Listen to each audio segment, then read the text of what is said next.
પોરબંદર તાલુકા કોળી સમાજ તથા કર્મચારી મંડળ દ્વારા સરસ્વતી સન્માન સમારોહનું આયોજન કરવામાં આવ્યું હતું, જેમાં વિદ્યાર્થી, કર્મીઓ અને જ્ઞાતિના ચૂંટાયેલા પ્રતિનિધિઓનું સન્માન કરવામાં આવ્યું હતું। પોરબંદર જિલ્લામાં વિવિધ સમાજ અને સંસ્થા દ્વારા વિદ્યાર્થી સન્માન સમારોહનું આયોજન કરવામાં આવે છે, ત્યારે રવિવારે પોરબંદર તાલુકા કોળી સમાજ તથા કર્મચારી મંડળ દ્વારા પણ સરસ્વતી સન્માન સમારોહનું આયોજન કરવામાં આવ્યું હતું, જેમાં જ્ઞાતિના વિદ્યાર્થીઓનું પણ સન્માન કરવામાં આવ્યું હતું। આ સન્માન સમારોહમાં ધોરણ 1 થી કોલેજ તેમજ વિવિધ કોર્સમાં સારી ટકાવારી મેળવેલ વિદ્યાર્થીઓનું શિલ્ડ અને સર્ટિફિકેટ આપી સન્માન કરવામાં આવ્યું હતું, તેમજ જ્ઞાતિના ડોક્ટરો, સરકારી કર્મીઓ અને ચૂંટાયેલ પ્રતિનિધિઓનું પણ સન્માન કરવામાં આવ્યું હતું।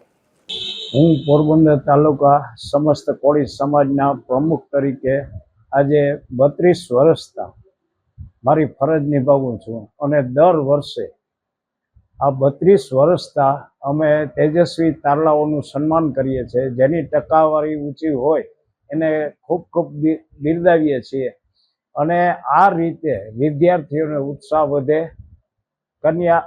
વિદ્યાર્થીઓનો ઉત્સાહ વધે એ જ રીતે અમે બધીને સન્માનિત કરીએ છીએ। વડીલોનું પણ સન્માન થાય છે, કાઉન્સિલરનું સન્માન થાય છે, જે અમારા સમાજના સભ્યશ્રીઓનું પણ અમે સન્માન આજની તકે કરીએ છીએ અને વિગતવાર બધીના સંબંધ નિભાવીએ છીએ। ડૉક્ટર હોય, પશુ ડૉક્ટર હોય, વેટરનરી ઓફિસર હોય, દરેકને અમે સન્માનિત કરી અને એમને પ્રોત્સાહન આપીએ છીએ।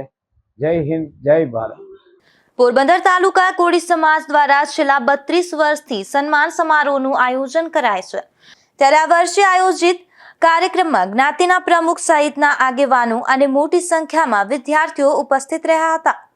નિપુલ પોપટ સાથે અશોક થાનકી, ગુજરાત ન્યૂઝ, પોરબંદર।